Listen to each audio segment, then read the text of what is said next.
Welcome everybody to Saudi Arabia in Jeddah. We are here for round 6 of the B28 SimRacing World Championship, and it's going to be a good one here today with the high-speed corners.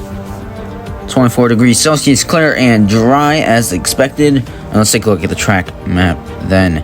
3.8 miles with 27 turns, the most on the calendar. 3 DRS zones to try and maneuver your passes more easily and make them more effective. And as this is a street circuit, you got to be close to the walls to be quick. Let's take a look at the starting grid then. Nico Hulkenberg starts 20th for Sauber. Isaac Hadjar qualifies 19th. Lance Stroll starts 18th, and Liam Lawson once again out-qualifies his teammate, but this time they're both lower down the grid. Jack Doohan was 16th, Gabriel Bortoleto was 15th for Sauber. Alex Albon starts 14th. One of the shocks of qualifying, George Russell starts 13th. And then it's Oliver Behrman starting 12th. And the other shock of qualifying, Lando Norris, knocked out in Q2, he starts 11th. Carlos Sainz starts 10th with Yuki Tsunoda, he will start 9th, putting both Red Bulls in the top 10. Antonelli starts 8th with Pierre Gasly doing well in the Alpine for 7th. Then it's Esteban Ocon and Alonso, the old teammates at Alpine. Then you have Oscar Piastri, who starts 4th. Lewis Hamilton starts 3rd, his best qualifying of the year. And then your front row is Max Verstappen, who starts 2nd, and Blake 28 on pole position by 11 tenths here today. It was a great lap. So then, this should be interesting. We're going to have to see if Lando Norris can make his way through the field and possibly win from 11th. We know that McLaren has pace. The championship leader should look good. So here we go then. Race highlights will be a little different moving forward. You're going to get Mai on board, and you're also going to get the action around you so we can get the best of both worlds, and so that I don't have to upload 2 videos. So here we go then, the formation lap, and I was genuinely impressed. I got pole by 11 thousandths. So yeah, but anyways, we're on pole, and I'm gonna be completely honest with you. I was not expecting to have this pace. I was actually expecting to be knocked out in Q2 because my practice pace was actually really poor.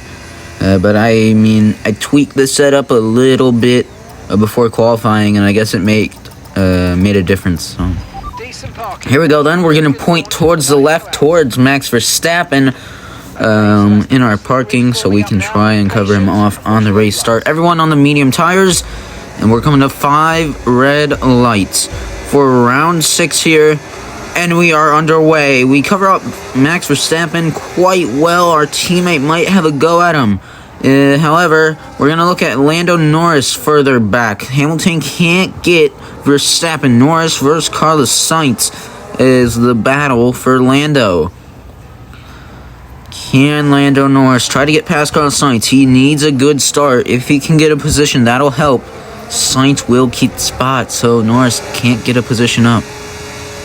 And actually, now my teammate is under pressure here from Esteban Ocon.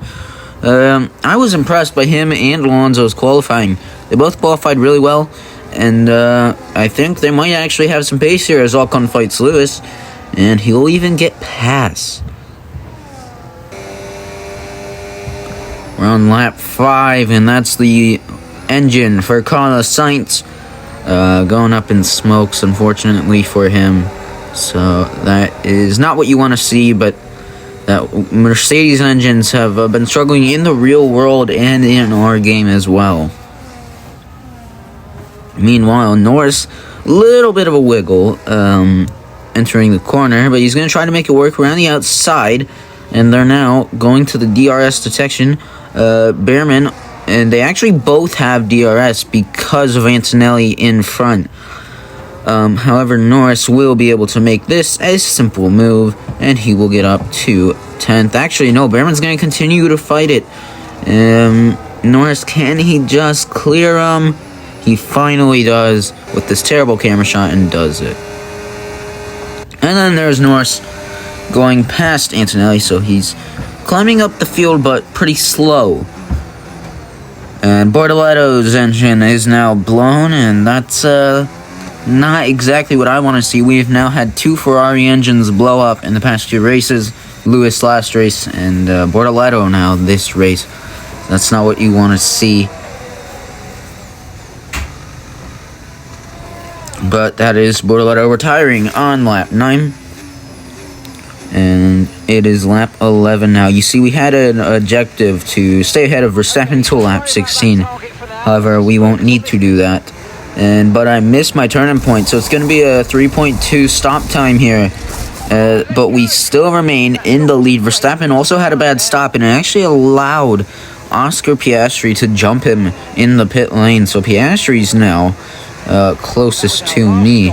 However, I don't know if you noticed, but we had about a 4-second gap in the pit sequence. Now, Lando Norris versus Oliver Behrman again. And this time, Norris is going to make the move work around the outside. He doesn't need DRS. He'll get it done. He actually hit the wall there, Lando. And he will go to the inside, and this is an easy move up to 8th for Norris.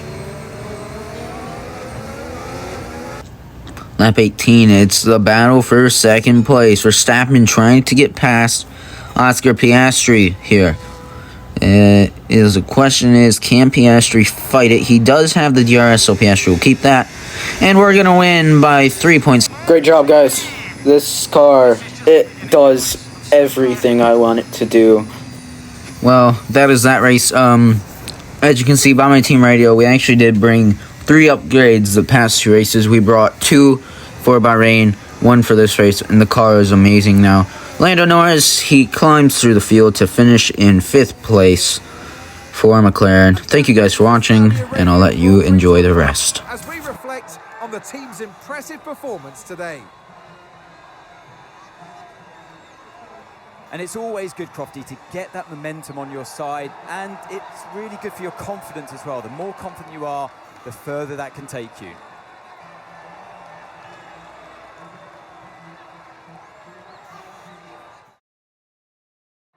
And here we are, a team that is no stranger to the podium, taking their place on top once again.